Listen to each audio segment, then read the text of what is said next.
पितरौ कमलायताक्षौ विश्वाम्भरो द्विजवरो जुगधर्मपालो वन्दे जगत्प्रियकरौ करुणावतारो आनन्दलीलामय विग्रहाय हेमावदिव्यच्छविसुन्दराय तस्मै महाप्रेमरसप्रदाय चैतन्यचन्द्राय नमो नमस्ते। निरानन्दमिदं सर्वं प्रेमानन्दस्पदीकृतं येन तं सततं वन्दे नित्यानन्दं जगद्गुरुं। श्री अद्वैत नमस्तुभ्यं कलिजानकृपानिधे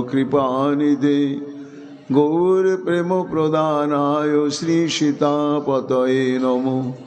लादिनी स्वरूपाय गौराङ्गसुहृदाय च भक्तशक्तिप्रदानाय गदाधर नमस्तुते।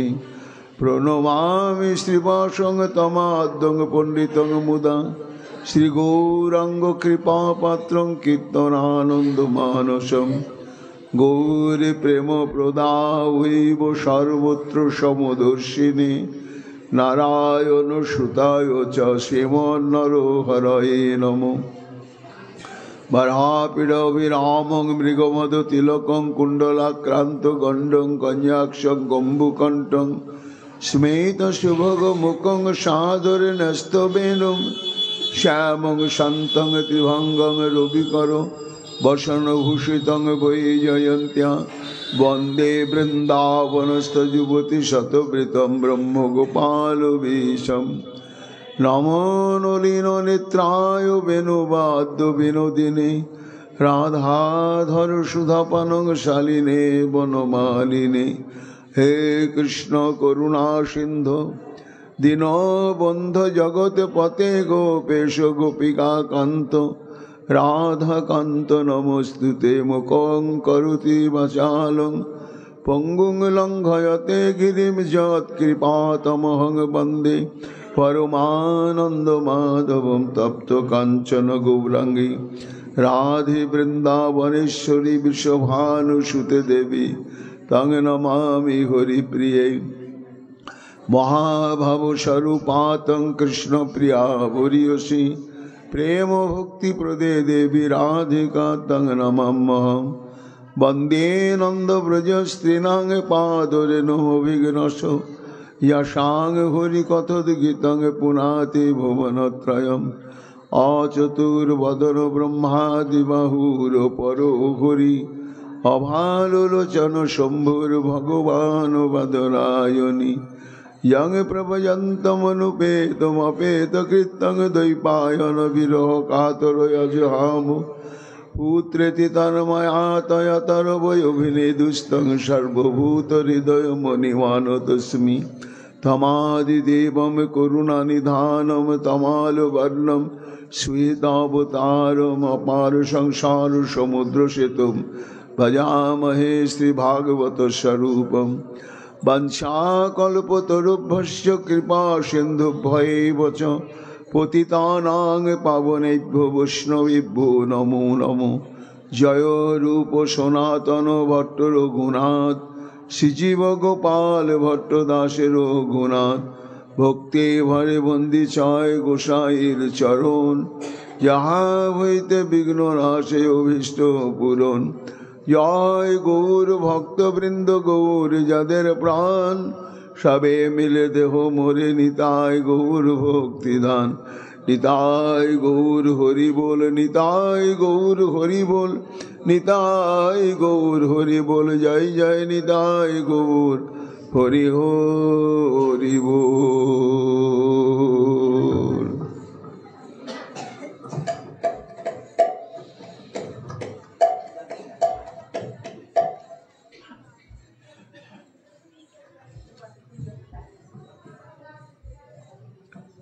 मनीन्द्र वृंद वंदिते त्रिलोक शोकहारिणे प्रसन्न वक्त्र पंकजे निकुंज भो विलासिनी। मनीन्द्र वृंद वंदिते त्रिलोक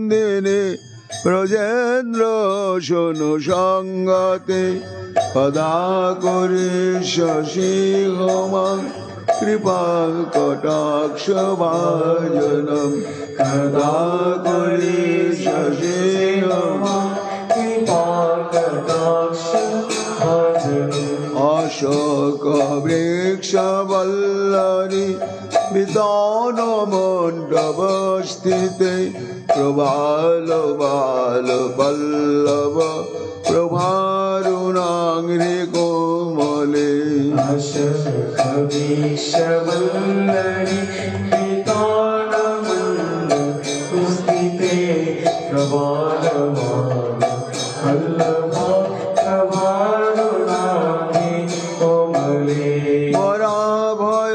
স্ফুরত করে প্রভূত সম্পদালয়ে গদা করি সে হমাং কৃপা কটাক্ষ ভাজনম গদা করি সে হমাং কৃপা কটাক্ষ ভাজনম অনঙ্গ রঙ্গ মঙ্গল প্রসঙ্গ ভ্রঙ্গুর ভ্রুবম তবে ভ্রমং শশভ্রমং দৃগন্ত বানপাতনৈ মঙ্গল প্রসঙ্গ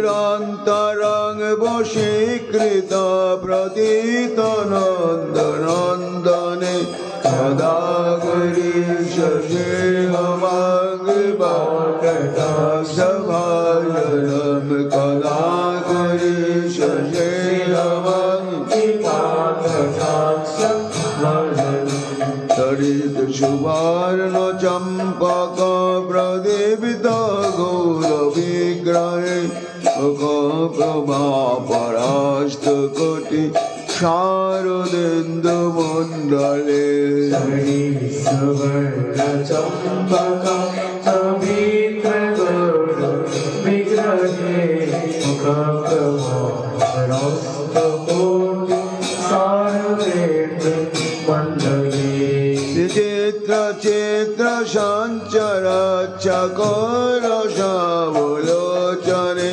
কদা করি শশী হোমাং কৃপা কটাক্ষ ভাজনম কদা করি শশী হোমাং কৃপা কটাক্ষ ভাজনম মদন মদাতি যৌবনে প্রমোদমান মণ্ডিতে প্রিয়ানুরাগ রঞ্জিতে ফলাবিলাস পণ্ডিতে মদাতি যৌবনে প্রমোদমান মণ্ডিতে প্রিয়ানুরাগ রঞ্জিতে ফলাবিলাস পণ্ডিতে অনন্য ধন কুঞ্জরাজ কামকেলি কোবিদে কদা করি শশী হোমাং কৃপা কটাক্ষ ভাজনম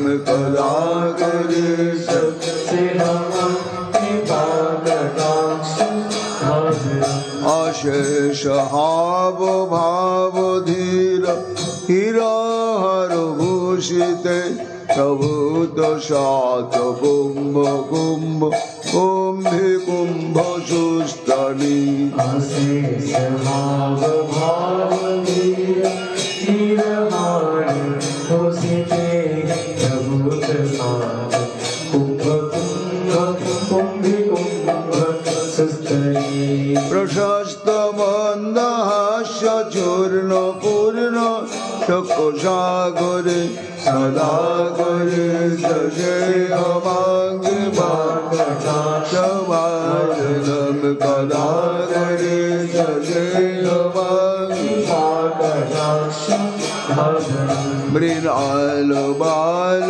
বল্লরি তরঙ্গ রঙ্গ দোলতে লতাগ্রলাস লোলত লোচনা বলো করে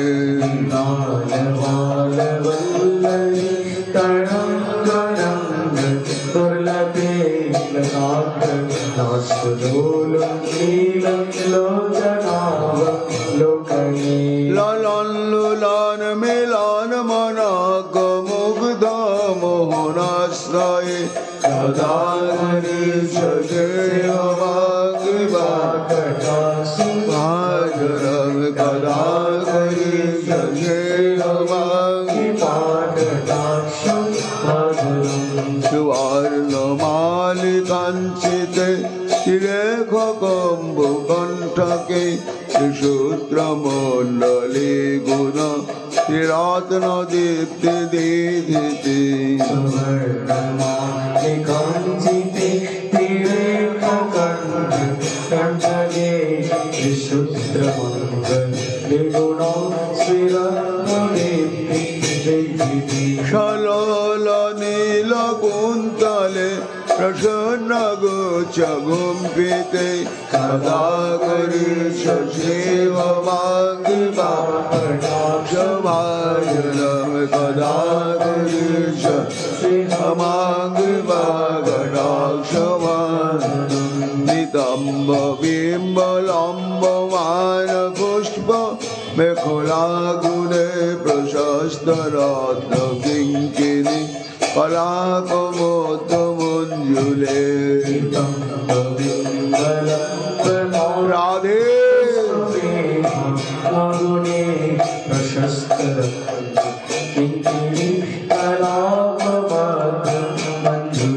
করেন্দ্র ষণ্ড দণ্ডিকাবরোহ তোমা গুরুকে গদাধরীশ দেহমাঙ্গিবাকটাক্ষ ভাজরম গদাধরীশ দেহমাঙ্গিবাকটাক্ষ অনেক মন্ত্রনাদ মঞ্জন পররবস্কলৎ সমাজ রাজ হংসবং নিকোনাতি গৌরবে মন্ত্রনাদ মঞ্জন পররবস্কলৎ সমাজ রাজ হংসবং নিকোনাতি গৌরবে বিলাল হেম বল্লরে বিরামে চারু চক্রমে গদাধরীশ দেহমাঙ্গিবাকটাক্ষ ভাজরম গদাধরীশ দেহমাঙ্গিবাকটাক্ষ অনন্ত কোটি বিষ্ণু লোক নম্র পদ্মযাচিতে হিমাদ্রিজা পুল মোজা বিরিঞ্চে যাবর প্রদে কোটি বিষ্ণু লোক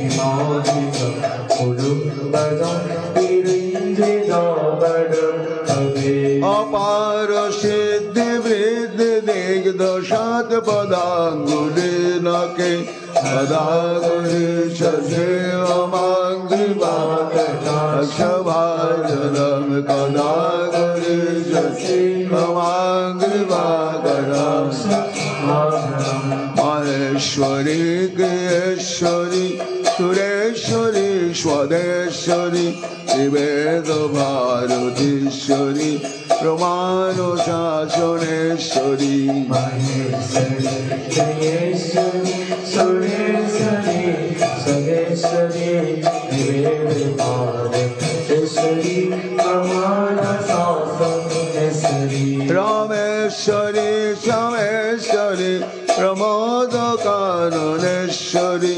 ব্রজেশ্বরী ব্রজাধিপে রাধিকে নমস্তুতে গদাধরীশ দেহমাঙ্গিবাকটাক্ষ গদাধরীশ দেহমাঙ্গিবাকটাক্ষ ভাজরম রাধা রানী की जय अपार करुणामयी प्रेम राधा रानी की जय प्रेम भक्ति प्रदायिनी राधा रानी की जय जय श्री राधे श्याम पूर्ववत सबालया गुंडिचा मज्जन रथयागे पूर्ववत करिला नर्तन कलिजुग पावन अवतार प्रेम पुरुषोत्तम भगवान श्रीकृष्ण चैतन्य महाप्रभु প্রিয় পরিকর কৃষ্ণভক্ত চূড়ামণি কবিকুল মুকুটমণি পরম পূজ্যপাদ শ্রীমৎ কৃষ্ণদাস কবিরাজ গোস্বামী তাঁর শ্রী চৈতন্য চরিতামৃত গ্রন্থেতে অন্তলীলায় দ্বাদশ পরিচ্ছেদে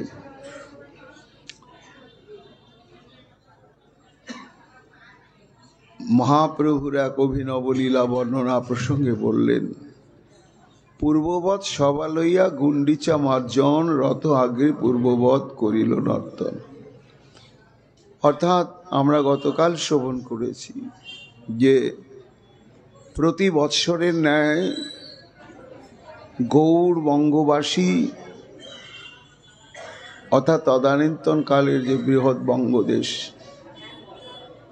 সর্বত্র যেখানে যেখানে শ্রী চৈতন্য মহাপ্রভু করুণাসিক্ত ভক্তগণ অবস্থান করতেন, তারা সবাই ছুটে আসতেন মহাপ্রভুর সঙ্গ, দর্শন, তার সঙ্গে ইষ্টগোষ্ঠী, নর্তন, কীর্তন, এই সুখ অনুভব করবার জন্য তারা প্রতি বছরই আসতেন।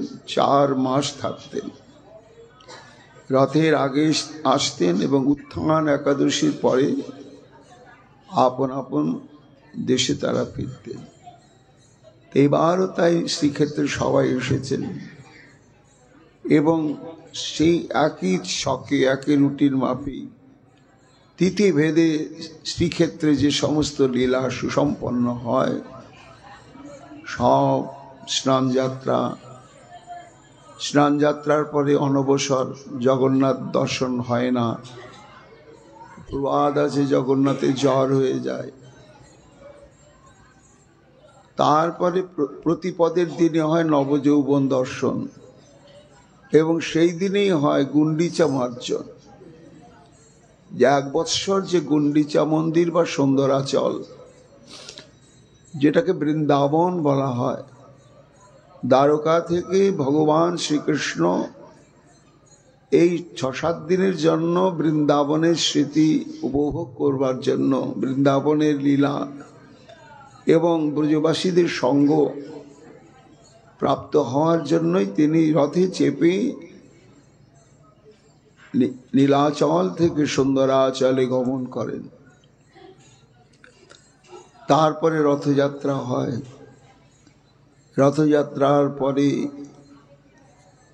পরপর আছে যে সমস্ত অনুষ্ঠান, রাধাষ্টমী, জন্মাষ্টমী, ঝুলন, তিথিভেদে যত যত অনুষ্ঠান আছেন সাড়ম্বরে পুরীর মন্দির সেগুলো অনুষ্ঠিত হয় এবং তার সঙ্গে জড়িয়ে গেছেন শ্রীমন মহাপ্রভু মহারাজ প্রতাপ রুদ্রের শ্রদ্ধা ভক্তিতে। তা মহাপ্রভু সমস্ত গৌড়ীয়বাসী ভক্তগণ তারা অবস্থান করছেন, তাদেরকে নিয়ে সাড়ম্বরে এই সমস্ত উৎসবগুলো আস্বাদন করেন। সে কথা এখানে বলছেন যে পূর্ববৎ সভা লইয়া গুন্ডিচা মার্জন রথ আগ্রে পূর্ববৎ করিল নর্তন, চাতুর্মাস্য শবযাত্রা কইল দর্শন। 4 মাসের মধ্যে মুখ্য মুখ্য জগন্নাথকে উপলক্ষ করে যে সমস্ত তিথিভেদে অনুষ্ঠান আদি হয়, মহাপ্রভু সমস্ত ভক্তগণকে নিয়ে অশেষ বিশেষে তা আস্বাদন করলেন। সেই 4 মাসের মধ্যেই ভক্তগণ মহাপ্রভুকে নিমন্ত্রণ করেন। তার মধ্যে এখানে উল্লেখ করছেন কবিরাজ গোস্বামী পাদ মালিনী দেবী, শ্রীবাস গৃহিণী মালিনী, যে শ্রীবাস অঙ্গনে শ্রীমন মহাপ্রভু বাঁধা।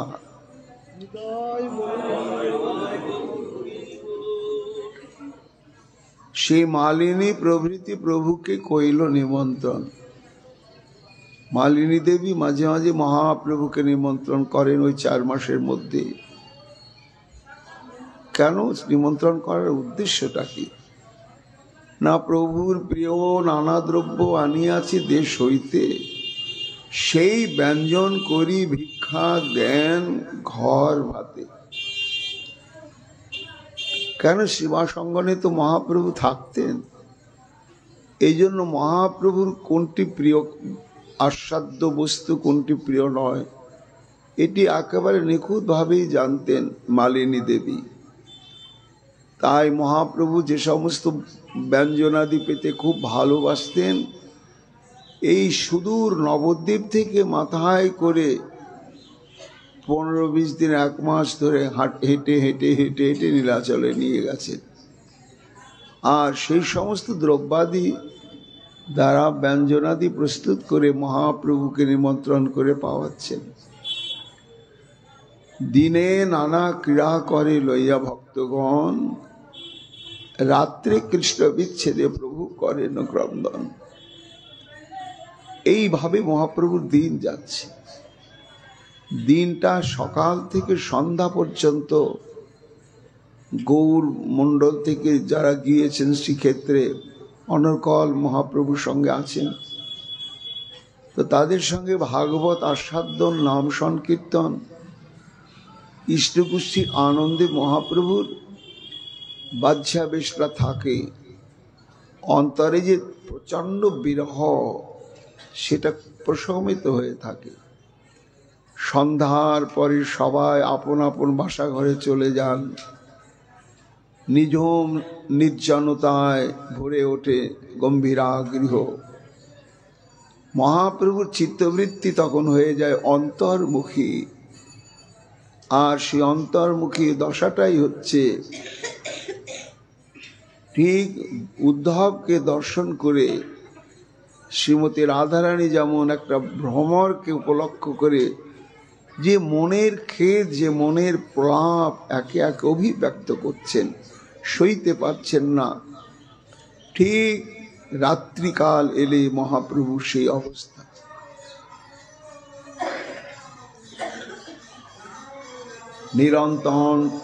নিরন্তর ক্রন্দন, রাত্রে কৃষ্ণ বিচ্ছেদে প্রভু করেন ক্রন্দন। এই মতো নানা লীলায় চাতুর্মাস্য গেল, গৌর দেশে যাইতে তবে ভক্তি আজ্ঞা দিল। 4 মাস দেখতে দেখতে যেন আনন্দে কেটেই গেল, এক মুহূর্তের মতন।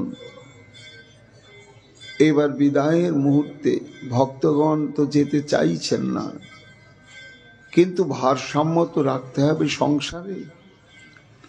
তাই মহাপ্রভু বললেন, জানি তোমাদের যেতে মন হচ্ছে না, আর আমারও তোমাদেরকে ছাড়তে মন হচ্ছে না, কিন্তু তবু বাস্তব দায়িত্ব কর্তব্যকে উপেক্ষা করলে তো হবে না।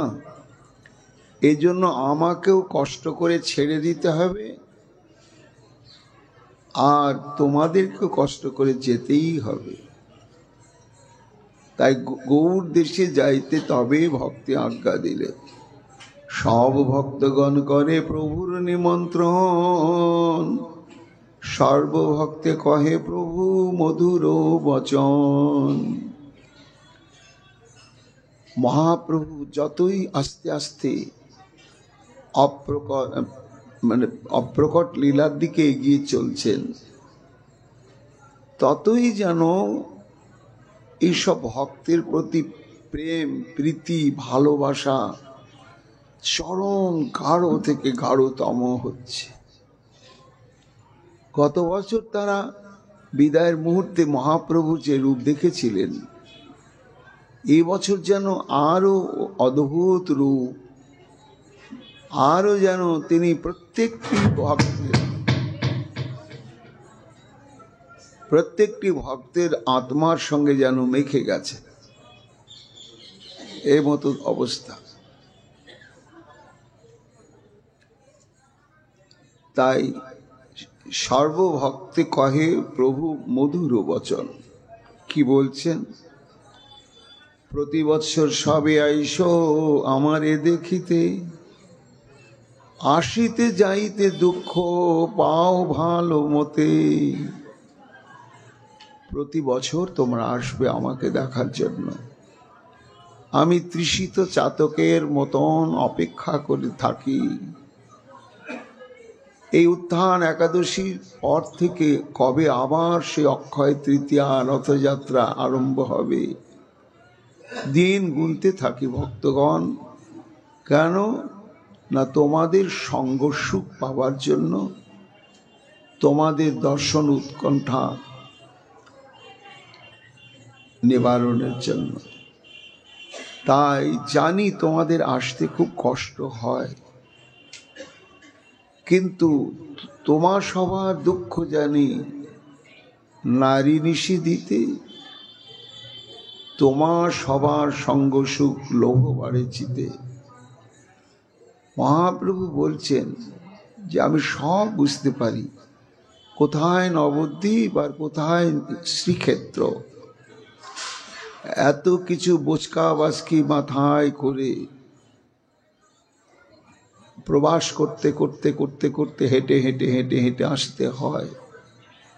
এতে যেমন পরিশ্রম হয়, অনিয়ম হয়, যথেষ্ট কষ্ট হয়।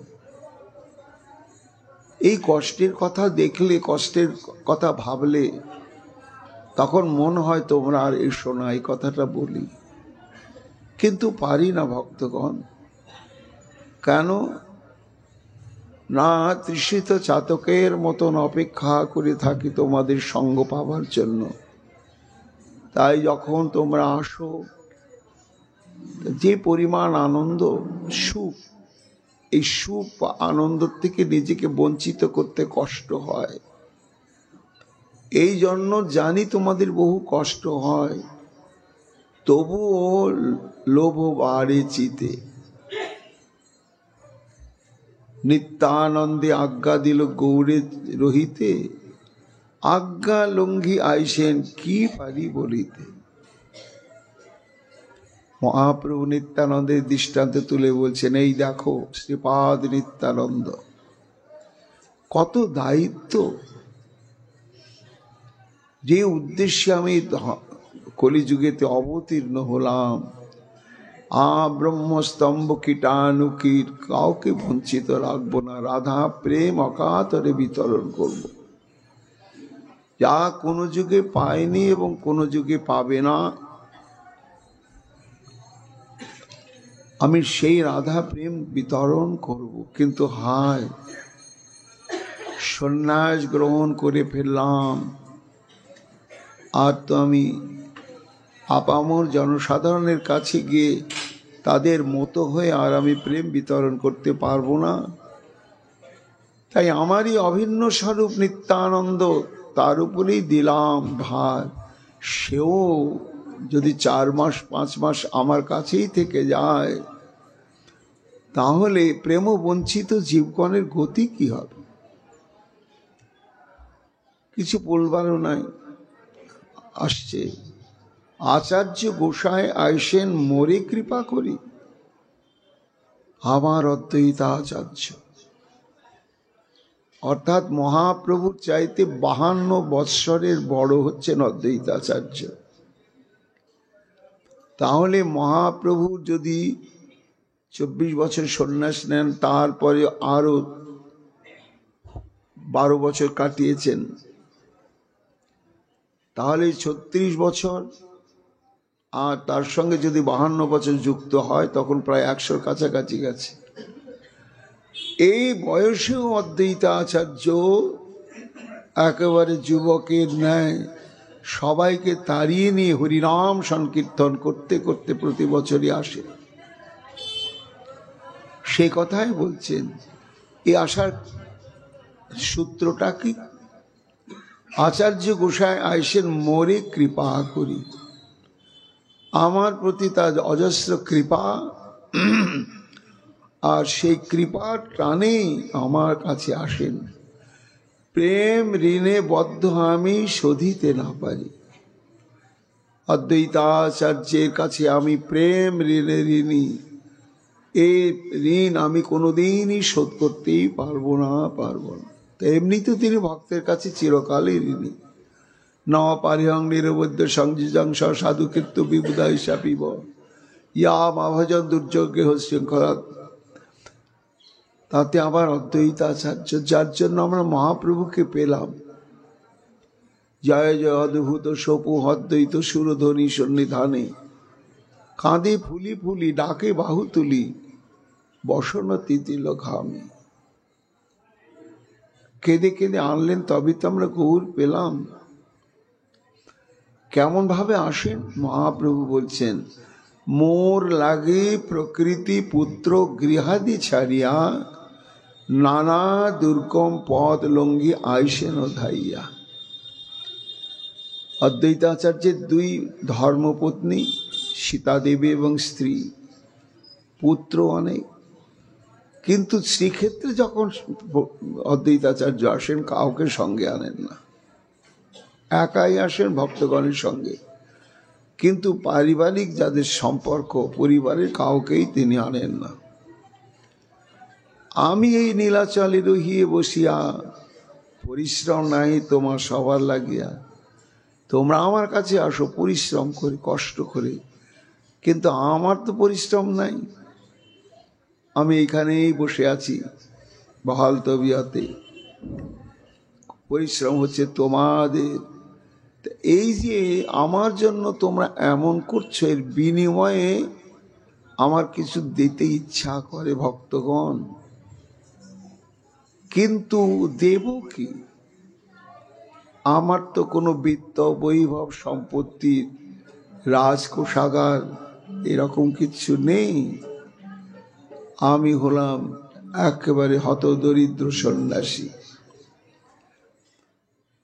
তাই সন্ন্যাসী মানুষ মোর নাহি কোনো ধন, কি দিয়া তো সবার ঋণ করিব শোধন। কাঁদছেন মহাপ্রভু আর বলছেন, ভক্তগণ আমি সর্বত্যাগী কাঙাল সন্ন্যাসী, কাজে ঋণ শোধ করবার মতো সম্পদ তো আমার নেই। একমাত্র একটাই সম্পত্তি আছে, আমার শরীর। দেহ মাত্র ধন মোর কইন সমর্পণ, তাহাই বিকাও যাহা বেচিতে তোমার মন। কানতে কানতে মহাপ্রভু বলছেন, ভক্তগণ এখন আমার সম্পত্তি বলতে গেলে আমার নিজের দেহটা, এই দেহটাই আমি তোমাদেরকে দিয়ে দিলাম প্রেম ঋণ শোধ করবার জন্য। এখন এটার যদি কোনো দাম থাকে তাহলে বিক্রি করে দাও, দিয়ে তোমরা প্রেম ঋণটাকে শোধ করে নাও। হ্যাঁ, ভক্ত ভক্তির গুণে ভগবানকে বেচতেও পারেন, দান করে দিতেও পারেন। দ্বারকায় সত্যভামাজি শ্রীকৃষ্ণকে দান করে দিলেন নারদের হাতে, একেবারে দান করে দিলেন। এই জন্য ভক্ত ভক্তি বলে সবই পারে। সে কথাই মহাপ্রভু বলছেন, যাহা বেচিতে তোমার মন তাই বেচে দাও। এই সমস্ত কথা কেউ সহ্য করতে পারবে? প্রভুর বচনে সবার দ্রবীভূত মন, অঝর নয়নে সবে করেন ক্রন্দন। মহাপ্রভু কাঁদছেন আর ভক্তগণও কেঁদে আকুল হচ্ছেন। প্রভু সবার গলা ধরি করেন রোদন। এতই কান্নার গতিবেগ মহাপ্রভুর উপরে ধাক্কা দিচ্ছে, যেন জোয়ার আসছে কান্নার। থামতে না পেরে কোনো ভক্তকে একেবারে জাপটে জড়িয়ে ধরে তার বুকের মধ্যে মুখটা গুজে দিয়ে হাউ হাউ করে কাঁদছেন মহাপ্রভু। প্রভু সবার গলা ধরি করেন রোদন, কাঁদিতে কাঁদিতে সবাই কইল আলিঙ্গন। সবাই রহিল কেহ যাইতে নারিল, আর দিন 5-7 এই মতে গেল। এ মতো অবস্থায় তারা মহাপ্রভুকে ছেড়ে কি যেতে মন হয়? আর যেতে পারেন? হয়তো সেই দিনেই তারা বেরিয়ে পড়তেন হরিবোল হরিবোল বলে, কিন্তু মহাপ্রভুর এই অবস্থা আর এই কথাগুলো শুনে তখন তাদের আর যেতেই মন হলো না। আরো 2-4 দিন থেকেই গেলেন, আরো দিন 5-7 এই মতে গেল। অদ্বৈত অবধূত কিছু কহে প্রভুর পায়, সহজে তোমার গুণে জগৎ বিকায়। কবিরাজ গোস্বামী পাদ বলছেন, এমতো অবস্থায় অদ্বৈতাচার্য এবং নিত্যানন্দ প্রভু তখন মহাপ্রভুকে কিছু বলছেন। কি বলছেন? যে দেখো, আমরাই তো তোমার কাছে বিক্রি হয়ে গেছি প্রভু, সহজে তোমার গুণে জগৎ বিকায়।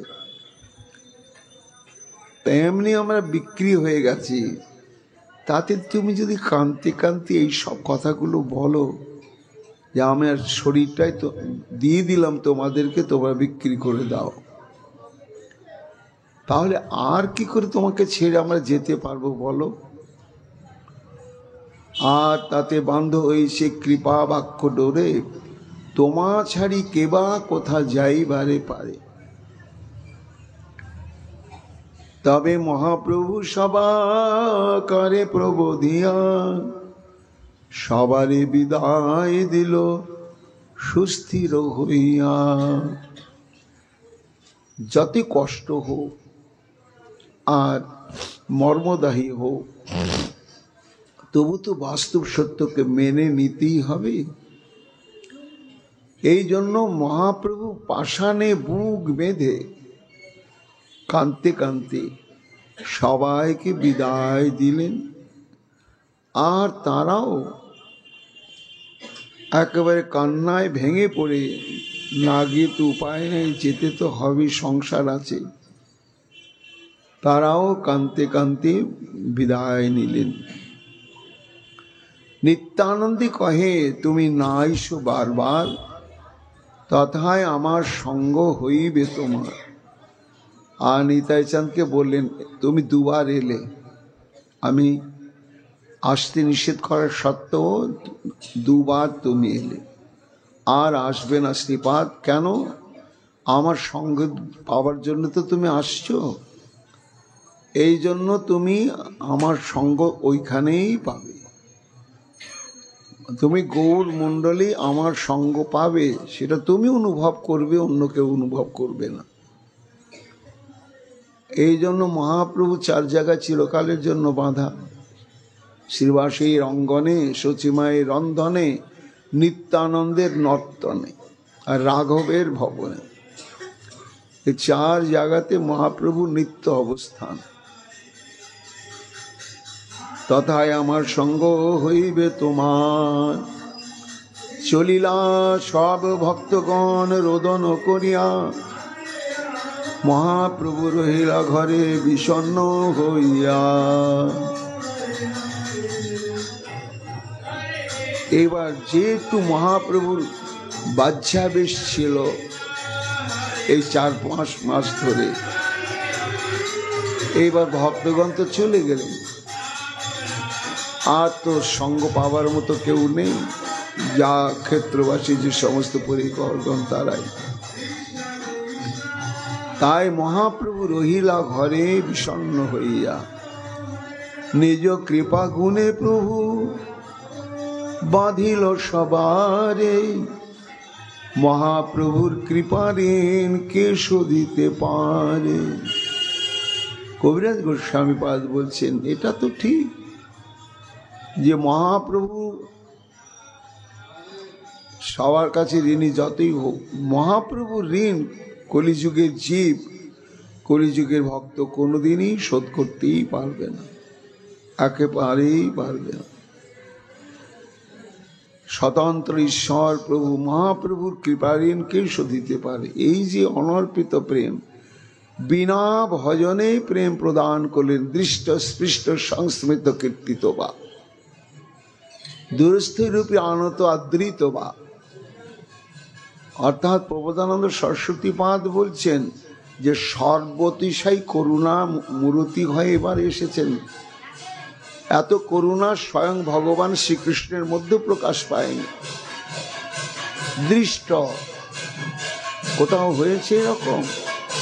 হ্যাঁ,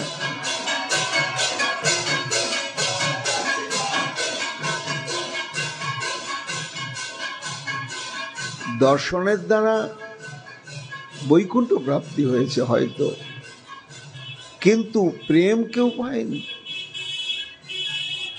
আর মহাপ্রভুর দর্শনের শ্রী অঙ্গ শ্রীমুখ যেবা পায় দর্শন, সর্বপাপ যায় কৃষ্ণ পদে পায় প্রেমধন।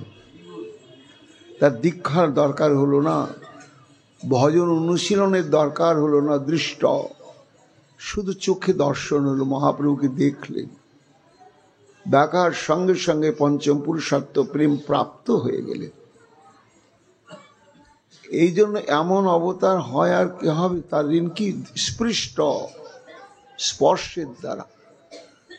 জৈসে তৈছে যেমন করে মহাপ্রভুর একটু যদি ঠেকাঠেকি হয়ে গেছে, তার বস্ত্রের সঙ্গেই হোক, অঙ্গের সঙ্গেই হোক, ঝাড়িখণ্ডের ঘুমন্ত ব্যাঘ্র, তার উপর দিয়ে মহাপ্রভু যাচ্ছিলেন, চরণ একটু স্পর্শ হয়ে গেল, ব্যাঘ্রের ঘুম ভাঙলো, মায়া ঘুম ভেঙে গেল। ঘুম ভেঙে ব্যাঘ্র দেখে আমি বাঘই আছি। আজকে যখন তার ঘুম ভাঙলো তখন দেখছে আমি তো ব্যাঘ্র নয়। কে? ওই যে গলানো সোনার মতন একটি দিব্য মূরতি হরি হরি বলে আমার আগে আগে যাচ্ছি, আমি অনাদিকাল থেকে তারই দাসানুদাস বলে ব্যাঘ্র নাচতে শুরু করলো, দৃষ্ট স্পৃষ্ট সংস্মৃত। যারা মহাপ্রভুর দর্শনও পেলেন না, স্পর্শন তো দূরের কথা, তারা মনে মনে স্মরণ করলেন, যত দূরেই থাক, জানা অজানা, চেনা অচেনা, যাই হোক, স্মরণ করলেন, হ্যাঁ মহাপ্রভু তুমি এমন প্রেম বিতরণ অবতার রূপে এসেছ। মহাপ্রভু সঙ্গে সঙ্গে স্মরণ মাত্রেন তাদেরকে প্রেম প্রদান করলেন। দৃষ্টাপৃষ্ট সংস্মৃত কীর্তিত বা, যারা মহাপ্রভুর নাম মুখে উচ্চারণ করলেন, প্রভু তাদেরকেও প্রেম দিয়ে দিলেন। আদৃত বা, যারা গৌর ভক্তকে একটু প্রণাম করলেন, সম্মান করলেন, শ্রদ্ধা করলেন, গৌর আমার তাদেরকেও প্রেম ভক্তি প্রদান করে দিলেন। এমন হয় না হবে কখনো। তাই মহাপ্রভুর কৃপা ঋণ কে শোধিতে পারে? যারে জয়ছে না চায় প্রভু স্বতন্ত্র ঈশ্বর, তাতে তাহা ছাড়ি লোক যায় দেশান্তর। যাচ্ছে কেন? ভাগবত কি বলছেন? ধৌতাত্মা পুরুষ কৃষ্ণ পাদমূলং নমুঞ্চতি, মুক্ত সর্বপরিক্লেশ পান্থ শরণং যথা। শ্রীমদ্ ভাগবতে বলা হচ্ছে যে মহাপ্রভুকে ছেড়ে যাচ্ছেন কেন? এটা তো ভাগবতের সিদ্ধান্ত বিরোধ হয়ে গেল। কেন না? পাদমূলং নমুঞ্চতি, গোবিন্দের চরণ প্রান্তে যদি কেউ একবার পৌঁছে যায়, তাহলে আর চরণ পরিত্যাগ করে কখনো কেউ যায় না, যেতে পারে না, যাওয়ার প্রয়োজন থাকে না, থাকে না। তবু এরা যাচ্ছেন কেন? ভাগবত বলছেন, দৃষ্টান্ত দিচ্ছেন কেন যায় না কৃষ্ণের চরণ পৌঁছে গেলে। না পান্থ শরণং যথা, ভ্রান্ত প্রতীক পথ ভুলে গিয়ে আর নিজে ঘরের পথটা ঠিক করতে পারছে না। যে পথে যাচ্ছে ওটা ভুল, আবার আর একটা পথ ধরছে ওটাও ভুল, আর একটা পথ ধরছে ওটাও ভুল। এইভাবে ধাক্কা খেতে খেতে বহু কষ্টের মধ্য দিয়ে যখন দৈবক্রমে একবার নিজের বাড়িতে পৌঁছে যায়, তখন একেবারে নাক কান ধরে প্রতিজ্ঞা করে, আজ জীবনে নিজের বাড়ি ছেড়ে কোথাও যাব না, কোথাও যাব না। তা এই ভ্রান্ত প্রতীক 84 লক্ষ জনের পথ ধরে ঘুরছে, নিজের বাড়ি খুঁজে পাচ্ছে না, খুঁজেই পাচ্ছে না। খুঁজতে খুঁজতে খুঁজতে সদ্গুরু সাধু সঙ্গ এবং নামের কৃপাতে যখন একবার গোবিন্দের চরণে আমার ঘর, আর কোথাও ঘর নাই, সেই চরণে যদি পৌঁছে যায়, আর যাবে কোথায়? যায় না। কিন্তু এরা যাচ্ছে কেন? সেই কথায় অদ্বৈত এবং নিত্যানন্দ প্রভু বলছেন যে এটা ভগবানের ওটা একটা লীলা, চরণে সংলগ্ন করে রেখে দিচ্ছেন, ওটাও যেমন একটা লীলা, আবার চরণ থেকে বিচ্ছিন্ন করে সরিয়ে দেওয়াটাই তার লীলা। কি লীলা? না জানে জইছে নাচায় প্রভু স্বতন্ত্র ঈশ্বর, তাতে তাহা ছাড়িয়ে লোক যায় দেশান্তর। ওই যে নাচাচ্ছে মানে ওটা প্রভুই তাদের পাঠিয়ে দিচ্ছে। প্রভু যখন শক্তি সঞ্চার করছে যাবার জন্য, তারা না গিয়ে থাকবে কি করে? দৃষ্টান্ত দিচ্ছেন কেমন? কাষ্ঠের পুতুলি যেন কুহকে নাচায়, ঈশ্বর চরিত্র কিছু বোঝানো না যায়। পুতুল নাচের পুতুলগুলো কি সুন্দর নাচে, দৌড়াচ্ছে, ছুটছে, অঙ্গভঙ্গি করছে, কিন্তু ওরা তো নিষ্প্রাণ। করছে কি করে বোঝাও যায় না। না সূত্রধার আছে, কালো মিশমিশে চুলের মতন সরু এক ধরনের সিল্কের সুতো, এক একটা পুতুলের মানে আঙ্গুলের ডগায়, কবজিতে, এই কবজিতে, এইখানে, হাঁটুতে, কোমরে বাঁধা আছে। এক একটা করে আঙ্গুলে 5টা 10টা সুতো। এমন ভাবে নাড়ায়, তখন ওই পুতুলটা দৌড়ায়, কোমর দোলায়, নাচে, হাত তোলে, সব কিছু করে। এখন উঠে গেছে, কিন্তু আমরা ছোটবেলায় দেখেছি। তা পুতুল নাচের পুতুল যেমন পুতুল নিজে নাচবার কোনো ক্ষমতা নাই, দৌড়ে দৌড়ে যে আসছে সেও আনা হচ্ছে, আর যে চলে যাচ্ছে তবু ওকে নিয়ে যাওয়া হচ্ছে। ঠিক ভগবানে যখন আত্মসমর্পিত হয়ে যায় না, ভগবানের এই ইচ্ছা 2 প্রকারে ক্রিয়া করে, একটা জীবের উপরে আর একটা ভক্তের উপরে। জীবের উপরে তিনি নাচাচ্ছেন মায়ার সূত্রটা ধরে, তাই জীব কর্মফলে নাচছে, যাচ্ছে আসছে, সব কিছু করছে। আর যখন হরিনামের কৃপায়, গুরু বৈষ্ণবের কৃপায় আত্মসমর্পণ করেন গোবিন্দের চরণে, তখন কৃপা ডোরে তাকে নাচায়, হাসায়, কাঁদায়, কাছে রাখে, দূরে পাঠায়। এইটি হয়। সেই কথাই বলছেন, ঈশ্বর চরিত্র কিছু বোঝানো না যায়। পূর্ববর্ষ জগদানন্দ আই দেখিবারে, প্রভুর আজ্ঞা লইয়া আইল নদিয়া নগরে। এই প্রসঙ্গটি এখানে শেষ হয়ে গেল। কবিরাজ গোস্বামী পাদ বলছেন, ভক্তগণ কাঁদতে কাঁদতে তারা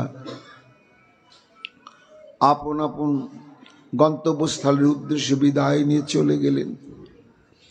এইবার একবার জগদানন্দ পণ্ডিত মহাপ্রভুর শ্রীক্ষেত্রে নীলাচলের লীলা সঙ্গী, তার ইচ্ছা হয়েছিল সচী মাতার সান্নিধ্যে কিছুদিন থাকার, সেবা করা। এবং মহাপ্রভুর ইচ্ছা ছিল যে সচীমার সেবা তুমি গিয়ে করো।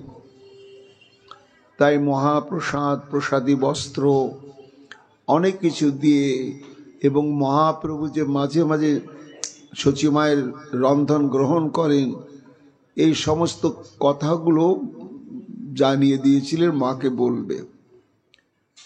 সেই অনুসারে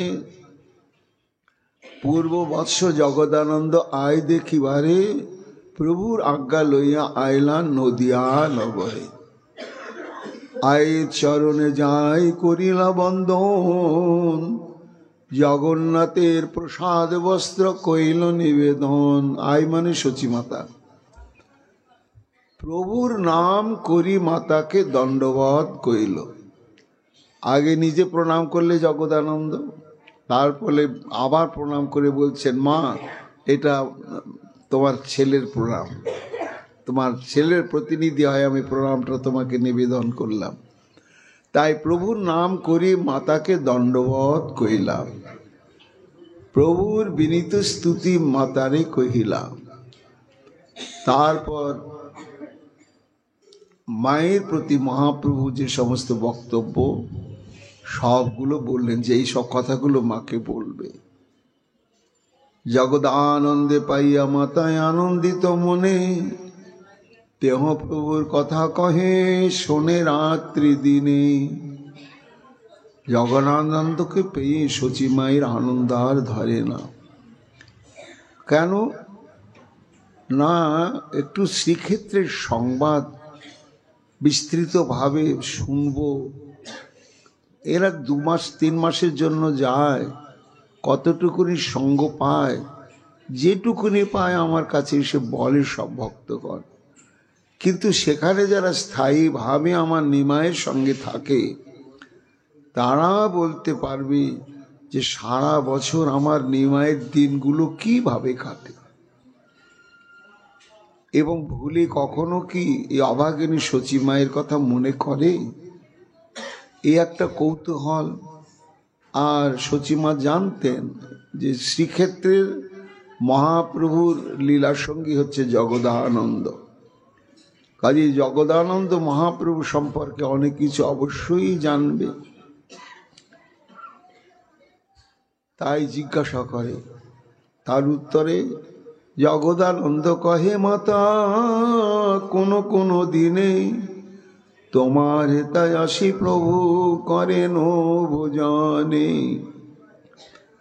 ওমা শোনো, মহাপ্রভু আসেন, এসে তোমার এখানে তুমি যে ভোগ লাগাও ঠাকুরকে, প্রসাদ পান প্রভু। পাই সত্যি নাকি আমাকে সান্ত্বনা দেওয়ার জন্য নিমু এই কথা বলেছে জগদানন্দ? হ্যাঁ হ্যাঁ, কেন? মাঝে মাঝে আমি শ্রীক্ষেত্রে থাকতেও প্রভু হঠাৎ করে বলেন আমাকে। কি বলেন?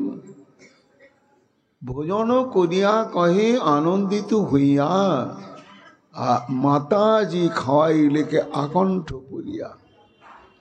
মা কোনো কোনো দিন হঠাৎ প্রভু আমাকে বলেন, জগদানন্দ জগদানন্দ, আজকে আমার গর্ভধারিণী মা আকণ্ঠ পূর্ণ করে ভোজন করিয়েছেন। এবং কি কি ব্যঞ্জন ভোজন করেছেন মা সব বলেন। শোনো তুমি, এবার হিসাব করো, অমুক মাসের অমুক তারিখে তুমি এই দিয়ে ঠাকুরে ভোগ লাগিয়েছি কিনা। আমি যাই ভোজন করি মাতা নাহি জানে, সাক্ষাতে আমি খাই তেহ স্বপ্ন হেন মানে। জগদানন্দ মাকে বলো যে আমি সাক্ষাতে গিয়ে ভোজন করি, কিন্তু মা ওটা বুঝতে পারে না। মনে করে বোধহয় ঘুমিয়ে পড়েছিলাম, স্বপ্নে দেখলাম নিমাই এলো আর সব ভোজন করে চলে গেল। কিন্তু ওটা মিথ্যে স্বপ্ন নয়, ওটা বাস্তব সত্য। আমি যাই। মাতা কহে কবু রাঁধো উত্তম ব্যঞ্জন, নিমাই ইহা খায় ইচ্ছা হয় মোর মন। মহাপ্রভু জগদানন্দকে এই সমস্ত কথা বলে দিয়েছেন যে জগদানন্দ তুমি তো মনে করবে আমি হঠাৎ যাই কেন, কারণ ছাড়া তো কার্য হয় না। না, যাওয়ার কারণটা হচ্ছে মা। কোনো কোনো দিন না আমি যে সমস্ত ব্যঞ্জন খুব ভালোবাসতাম, আর দৈবক্রমে সেই সমস্ত বস্তু যদি জোগাড় হয়ে যেত আর তা দিয়ে মা যদি রন্ধন করতেন, তখন চোখে জলে ভাসতেন। আহা, এই ব্যঞ্জনটি, এই নিম পাতা বেগুন আমার নেমু খুব ভালোবাসতো, খুব ভালোবাসতো। কিন্তু হায়, সবই আছে, নেমুই নেই। এই বলে মা কাঁদে, জগদানন্দ আমি আর শ্রীক্ষেত্রে থাকতে পারি না, সোজা চলে যায় নবদ্বীপে, গিয়ে আমি সব গ্রহণ করি। পাছে জ্ঞান হয় মই দেখিনু স্বপন, পুনু না দেখি আমার ঝোড়াই নয়। মা মনে করে আমি স্বপ্ন দেখলাম। এই মতো জগদানন্দ সচী মাতা শনে, চৈতন্যের সুখ কথা কহে রাত্রি দিনে। বেশ কিছুদিন নবদ্বীপে সচিমার সেবা করলেন, আর প্রাণ ভরে গম্ভীরায় কবে কি কি উল্লেখযোগ্য ঘটনা ঘটেছে, কিভাবে প্রভু কীর্তন করেন এবং রাত্রিবেলা কিভাবে রসাস্বাদন করেন, সব মাকে শোনায়। এদিকে তো জানাজানি হয়ে গেছে নীলাচল থেকে জগদানন্দ এসেছে, জগদানন্দ এসেছে। তো শান্তিপুরবাসী, কালনাবাসী, কাটোয়াবাসী ইত্যাদি সবারই ইচ্ছা যে জগদানন্দ আমাদের ঘরে একটু আসুক। মহাপ্রভুকে তো পাবো না, ওর নিভৃত সঙ্গী জগদানন্দ, তার কাছে আমরা মহাপ্রভুর দুটো কথা শুনে প্রাণ জুড়াবো। এই মতো জগদানন্দ সচী মাতা শনে চৈতন্যের সুখ কথা কহে রাত্রি দিনে। নদী আর ভক্তগণ সবারে মিলিলা, জগদানন্দে পাইয়া সবে আনন্দ হইলা। আচার্য মিলিতে তবে গেল জগদানন্দ, জগদানন্দ পাইয়া আচার্য হইল আনন্দ। আচার্য মানে অদ্বৈতা আচার্য। সচিমার কিছুদিন সেবা পরিচর্যা করার পরে গৌরানা ঠাকুর অদ্বৈতা আচার্যের সঙ্গ পাওয়ার জন্য শান্তিপুরে গিয়ে উপস্থিত হলেন। আর জগদানন্দকে দর্শন করে আমার সীতানাথের আনন্দ আর ধরে না। এইভাবেও আর যে সমস্ত নবদ্বীপবাসী ভক্তগণ জগদানন্দকে নিয়ে সবাই আনন্দ। বাসুদেব মুরারি গুপ্ত জগদানন্দ পাইয়া আনন্দে রাখিলেন ঘরে না দেন ছাড়িয়া। এক এক ভক্তের ঘরে গেলে আর জগদানন্দকে কেউ ছাড়তেই চায় না। কেন চায় না? চৈতন্যের মর্ম কথা শোনে তার মুখে।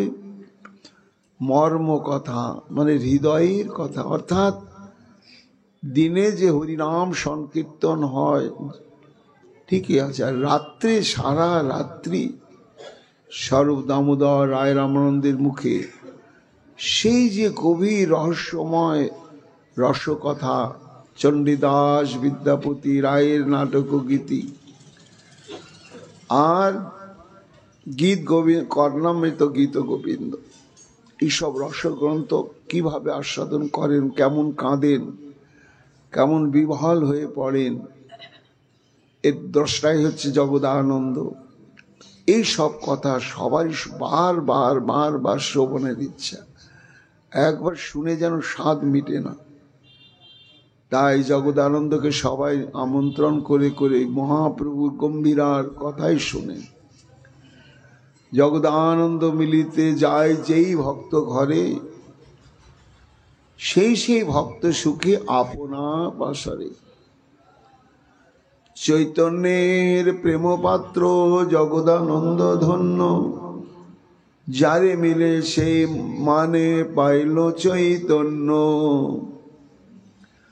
কবিরাজ গোস্বামী পাদ বলছেন, ভক্তগণ যেহেতু জগদানন্দ মহাপ্রভুর অন্তরঙ্গ ভক্ত এবং তার ভেতরেও গৌর বাইরেও গৌর,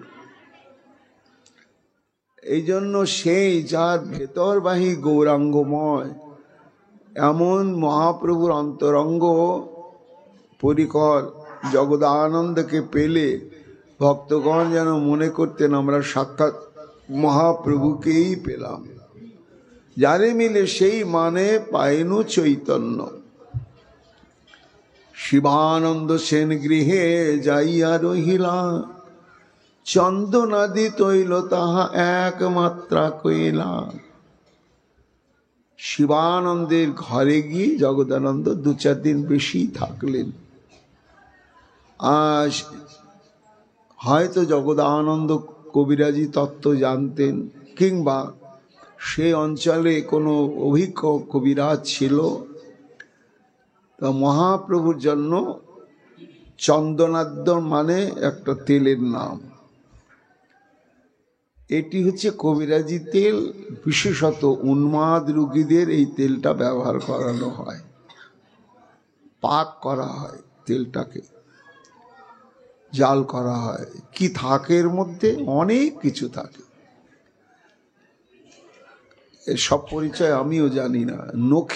নখি নামে একরকম ভেষজ, কুড়, যষ্টিমধু, শৈলেও, পদ্মকাষ্ঠ, মঞ্জিষা, সরল কাষ্ঠ, দেবদারু, সটি, তারপরে এলাচি, গন্ধখড়, কুমকুম, মুরা, জটামাংসী, কক্কল, প্রিয়ঙ্গু, মুথা, হরিদ্রা, সারিসা, কটকি, দারুচিনি, ক্ষেত পাপড়ি, তারপরে হচ্ছে নলি এবং কটু। এতগুলো জড়িবুটি, সেগুলোকে তেলের মধ্যে দীর্ঘক্ষণ পাক করা হবে, করলে সেই তেলটা তৈরি হবে। তখন সেই তেলের নাম হলো চন্দনাদ্য তৈল। এটা কবিরাজি মতে। তা এর উপকারিতা কি না? বলকারী, দুর্বলতা দূর করে, বর্ণ পরিষ্কারক, গায়ের রং ফর্সা করে দেয় এই তেলের গুণ। অপস্মার, জ্বর, উন্মাদ এবং কৃত্তা, উন্মাদ রোগীকেই তেল ব্যবহার করলে সে প্রকৃতিস্থ হয়ে যায়। কৃত্তা মানে ভূত প্রেত যদি ধরে সেটাও প্রশমিত হয়ে যায়। অলক্ষীনাশক, আয়ুষ্কর, পুষ্টিকারক এবং বশীকরণে প্রশস্ত। ওই তেলটা যে মাখাবে তখন তার বশীকরণ হয়ে যাবে সে। এই চন্দনাদ্য তেলের এতগুলো হচ্ছে কবিরাজি গুণ। তা মহাপ্রভু ওই যে দিব্যোন্মাদ অবস্থা প্রাপ্ত হন, ঘুম নেই, সারা রাত্রি ঘুমান না, সারাদিন ঘুমান না, দেয়ালে মুখ ঘষে রক্তাক্ত হয়ে যায়, মুখে ফেন পড়ে, লালা পড়ে। জগদানন্দ ভাবে এটা উন্মাদ একটা ব্যারাম, এই ব্যারামের জন্যই মহাপ্রভুর এই দশাটা হয়। তা এই তেলটা যদি ব্যবহার করা হয় তাহলে এটা সেরে যাবে। মনুষ্য বুদ্ধি তো মহাপ্রভুর প্রতি, এটা প্রেমের বৈশিষ্ট্য। সেখানে ঐশ্বর্য, জ্ঞান, শূন্য ভক্তি। যে এর আবার ব্যাধি কি? যার নাম সংকীর্তন করলে উৎকট ব্যাধি পালিয়ে চলে যায়, সেই তত্ত্বই হচ্ছেন সাক্ষাৎ শ্রী চৈতন্য মহাপ্রভু। তো তার আবার কিসের ব্যাধি হবে? কিন্তু প্রেম ওটা বোঝে না, একেবারে বোঝে না। মনুষ্য বুদ্ধি। একটা দৃষ্টান্ত আছে না, যে গোপাল সন্ধ্যাবেলা গোচারণ সেরে এসেছে আর হাত পা চোখ মুখ ধুয়ে বসেছে, মা এক বাটি দুধ, গরম দুধ দিয়েছে, গোপাল একটু খেয়ে নে, ক্লান্তি দূর হবে। যে ঠোঁট লাগিয়েছে বাটিতে কিনা, গরম, কি গরম বলে একেবারে চমকে গিয়েছে। মা কি গরম, কি গরম। মাও তো একটু অপ্রতিভ হয়ে গেল, ওহো রে, দুধটা বোধহয় বেশি গরম ছিল। তো ফিক ফিক করে হাসছে মধুমঙ্গল। মা রেগে গিয়েছে, হ্যাঁ রে, আমি বুঝতে পারিনি গরমটা একটু বেশি ছিল, আমার সোনার গোপালের ঠোঁটে চাকা লেগে গেল, আর তুই আবার হাসছিস কেন রে? না, তোমার বেটার ঢং দেখে। কিসের ঢং রে?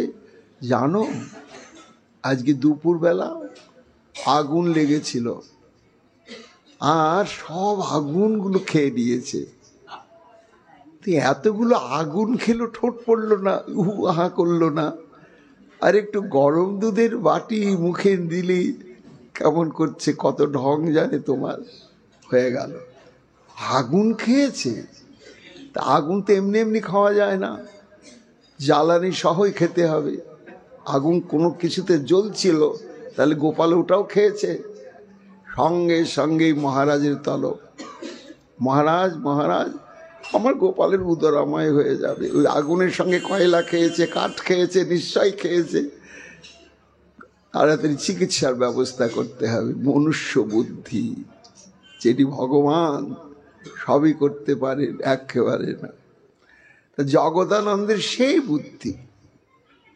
এটি যে প্রেমেরই একটা বিকার, প্রেমের একটা অবস্থা,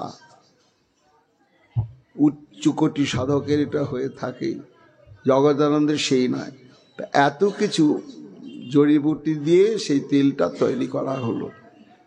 আয়ুষ্কর, পুষ্টিকারক, বশীকরণে প্রশস্ত। সুগন্ধি করিয়া তৈল ঘাগরি ভরিয়া, নীলাচলে লইয়া আইলা যত্ন করিয়া। একটা ঘাগরি মানে মাটির কলসি, মাটির কলসি ভর্তি সেই তেলটা যত্ন করে দিয়ে এলেন। সেক্ষেত্রে চলে এলেন কয়েক মাস এই গৌরবঙ্গে থাকার পরে সেই তেলটা একেবারে বয়ে বয়ে বয়ে বয়ে নিয়ে এলেন শ্রীক্ষেত্রে। গোবিন্দে ঠাঁই তৈল ধরিয়া রাখিল, প্রভুর অঙ্গে দিও তৈল গোবিন্দে কহিল। গম্ভীরায় গিয়ে বলল, গোবিন্দ তেলের কলসিটা রাখ ভাই, আর প্রত্যেক দিন তুই তো মহাপ্রভু পদসেবা করিস, আর এই জন্য পদসেবা করবার সময় এই তেলটা একটু মহাপ্রভুকে ভালো করে মর্দন করে দিবি, মর্দন করে দিবি। সহ্য হয় না, এত কষ্ট, এটা তো উন্মাদ ব্যারাম। তো ব্যারাম যখন তার ওষুধ আছে, চিকিৎসা আছে, সেটা তো আমাদের করতেই হবে। আমার চাই প্রভু আমার সুস্থ থাকুক, তাই গোবিন্দ এটা কিন্তু তুমি দেবেই দেবে। প্রভুর অঙ্গে দিও তৈল গোবিন্দে কহিল। তবে প্রভু ঠাই গোবিন্দ নিবেদন কইল, জগদানন্দ আনিয়াছে চন্দনাদি তৈল। একদিন মহাপ্রভু ভোজনান্তে নৈশকালীন শয়ন করেছেন, আর পাদ সম্বাহন করতে করতে গোবিন্দ ওই কথাটা বলে দিলে যে প্রভু তোমার জন্য জগদানন্দ নিজের দায়িত্বে একেবারে প্রস্তুত করেছে চন্দনাদি তেল। তো কেন তৈরি করেছে? তার ইচ্ছা প্রভু অল্প মস্তকে লাগায়, পিত্ত বায়ু ব্যাধি প্রকোপ শান্তি হইয়া যায়। তেলটা যদি ভালো করে একটু মাথায় মাখানো হয়, সর্বাঙ্গে মাখানো হয়, তাহলে এই বায়ু পিত্ত কফ কুপিত হলেই মানুষ অসুস্থ হয়ে পড়ে, সেটা প্রশান্ত হবে। এক কলস সুগন্ধি তৈল গৌড়েতে করিয়া, ইহা আনিয়াছে বহু যত্ন করিয়া। আবার তেলটা যাতে বিরক্ত না লাগে জন্য সুগন্ধ দ্রব্য মেশানো আছে, এই জন্য মাখতে কোনো কষ্ট হবে না, দুর্গন্ধ নেই। তা তোমার জন্য এনেছে, দেখো অত দূর পায়ে হেঁটে হেঁটে কত যত্ন করে একটা মাটির কলসি ভরে সেই তেল এনেছে তোমারই জন্য। ও তা আনতে পারে, আনাটা তার ধর্ম, কিন্তু ব্যবহার করাটা তো আমার ধর্ম গোবিন্দ। প্রভু কহে সন্ন্যাসীর নাহি তৈলে অধিকার, তাহাতে সুগন্ধি তৈল পরম অধিকার। সন্ন্যাসীগণের গায়ে তেল বা মাথায় তেল মাখতে নাই, একেবারে কঠোর নিয়ম। তাতে আবার তেলটা সুগন্ধি তেল, যেটা মাখলে লোকের দৃষ্টি আকর্ষণ হবে। সাধারণ তেল হয়তো মাখলাম কেউ বুঝতে পারবে পারবে না, কিন্তু সুগন্ধি তেল যদি মাখা হয় তো অবশ্যই বুঝতে পারবে। প্রভু কহে সন্ন্যাসীর নাহি তৈলে অধিকার, তাহাতে সুগন্ধি তৈল পরম অধিকার। জগন্নাথে দেহ তৈল দ্বীপ যেন জলে, তাহার পরিশ্রম হইব পরম সফলে। গোবিন্দ এক কাজ করবে, তুমি মন্দিরে নিয়ে যাবে, নিয়ে গিয়ে পূজারীকে দেবে, ওইখানে তো প্রদীপ জলে জগন্নাথ দেবে, তা ওই তেলটা এই তেলটা ব্যবহার করবে। তাহলে জগন্নাথের সেবায় লাগলো, ওর পরিশ্রমটাও সার্থক হয়ে গেল। সন্ন্যাসী হয়ে আমি তো কিছু ব্যবহার করতে পারবো না। এই কথা গোবিন্দ জগদানন্দের কহিল, মৌন করি রহিল পণ্ডিত কিছু না বলিল। গোবিন্দ তখন বললে, ভাই তোমার কথাগুলো বললাম মহাপ্রভুকে, তো মহাপ্রভু এই কথাই বলল, জগন্নাথের দিতে প্রদীপ জ্বলবে সেখানে। গুম হয়ে গেলেন জগদানন্দ, গোবিন্দকে কিচ্ছুই বললেন না।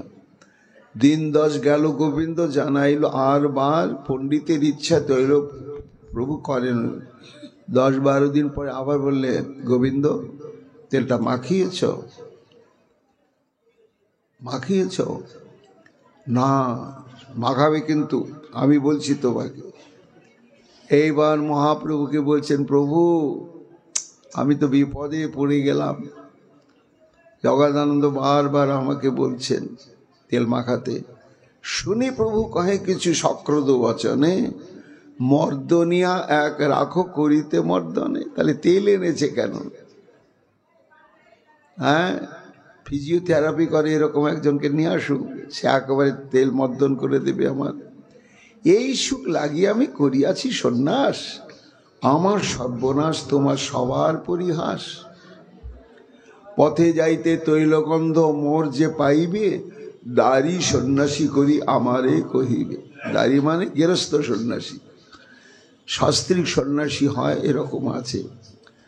শুনি প্রভুর বাক্য গোবিন্দ মৌন করিলা, প্রাতকালে জগদানন্দ প্রভু ঠাঁই আইলাম। গোবিন্দ আর কোনো উত্তর দিতে পারলে না মহাপ্রভু। দৈবক্রমে একদিন জগদানন্দ সে হাজির হয়েছে মহাপ্রভুর সামনে, আর মহাপ্রভু সঙ্গে সঙ্গে বলছেন, এসো এসো জগদানন্দ। প্রভু কহে, পণ্ডিত তৈল আনিল গৌর হইতে, আমি তো সন্ন্যাসী তৈল না পারি লইতে। জগন্নাথের দেহ লইয়া দ্বীপ যেন জলে, তোমার সকল শ্রম হইবে সফলে। গোবিন্দকে যে কথা বলেছিলেন, আজকে সরাসরি জগদানন্দকেও মহাপ্রভু সেই কথাই বললেন। যেই বলা হয়ে গেল, পণ্ডিত কহে, কে তোমাকে কহে মিথ্যাবাণী? আমি গৌর হইতে তৈল কভু নাহি আনি, আমি তো তেল আনিনি, কে তোমাকে মিথ্যে কথা বললে? সমস্ত কথা এত বলি ঘর হইতে তৈল কলস লইয়া, প্রভুর আগে আগিনাতে ফেলিল ভাঙ্গিয়া। একেবারে মান করলেন, আমি তেল আনিনি। অর্থাৎ যে কষ্ট লাঘবের জন্য তেলটা আনলাম, সে কষ্টটা যদি থেকেই গেল, তাহলে তেল আনার না আনা একই, ওই জন্য তেল আনি নাই। তারপর জগন্নাথের কাছে যাবে কেন? তোমার কাছে এটা ভাগু।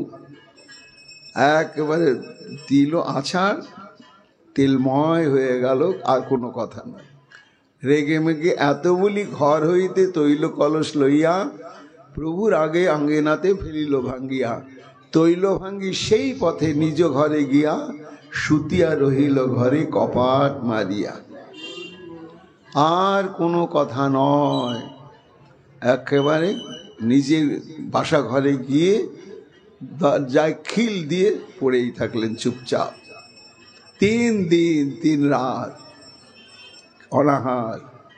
তৃতীয় দিবসে প্রভু তার দ্বারে যাইয়া, ওটহ পণ্ডিত করি কহেন ডাকিয়া।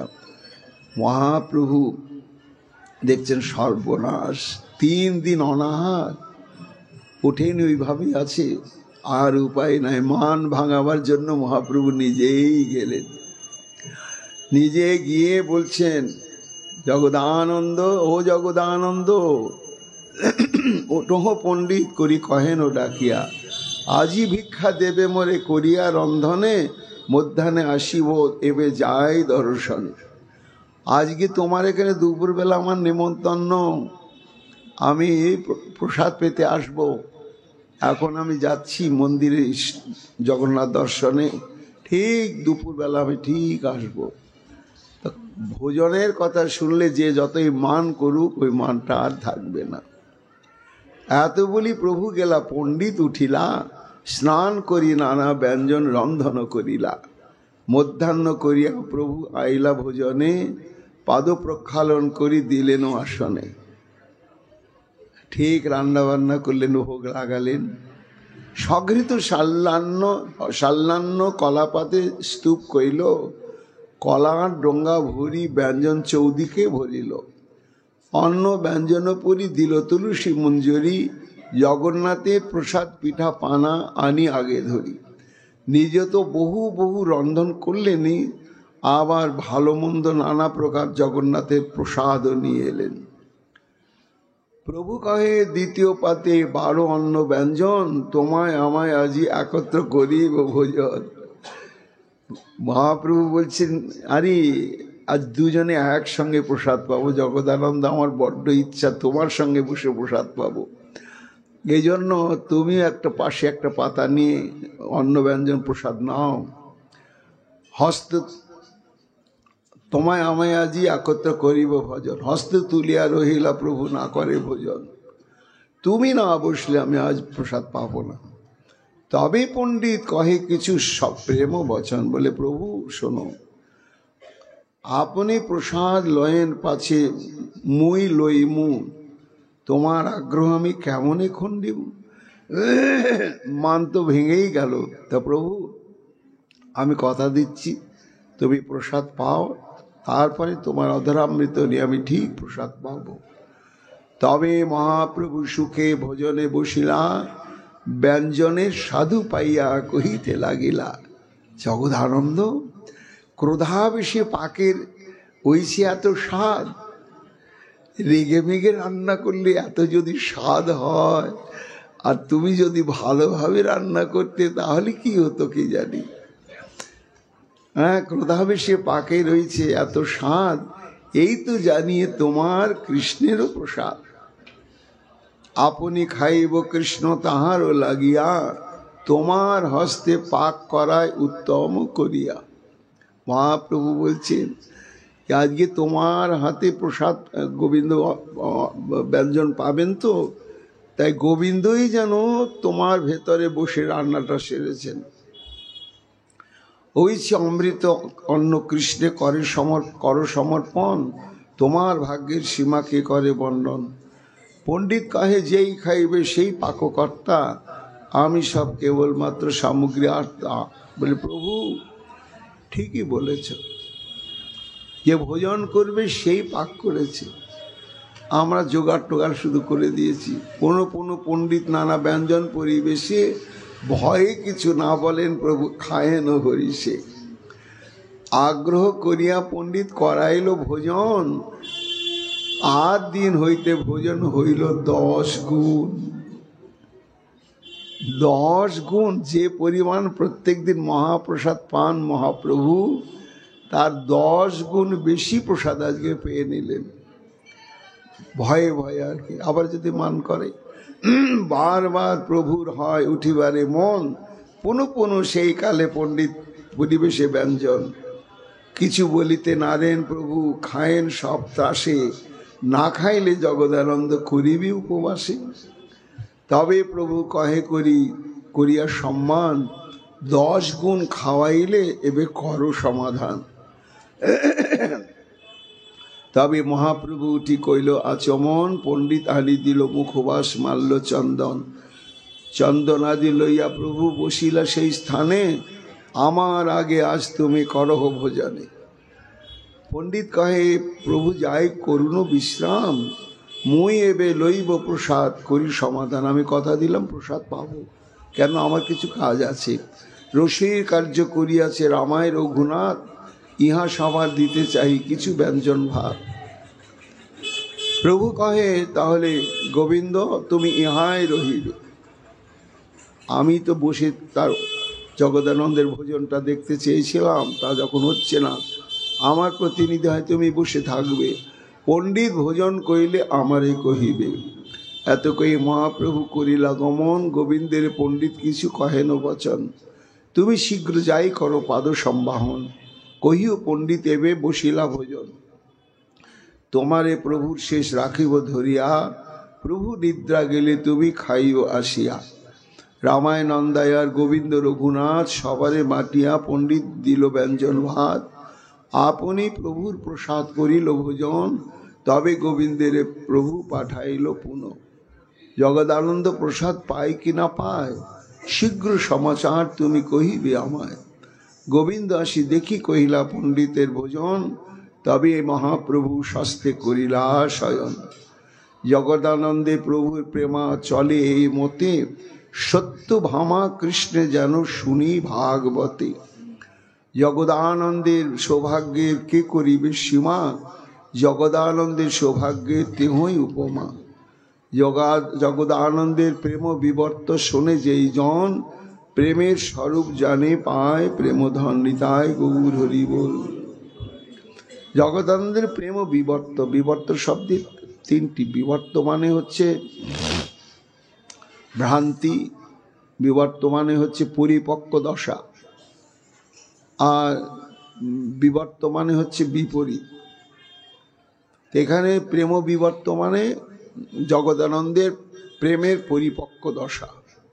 শোনে যে জন প্রেমের স্বরূপ জানে, শ্রীরূপ রঘুনাথ পদে যারা চৈতন্য চরিতামৃত কহে কৃষ্ণদাস। ইতি চৈতন্য চরিতামৃত অন্তখণ্ডে জগদানন্দ তৈল ভজন নাম দ্বাদশ অধ্যায়। নিতাই গৌর হরি বল, হরি বল, হরি বল।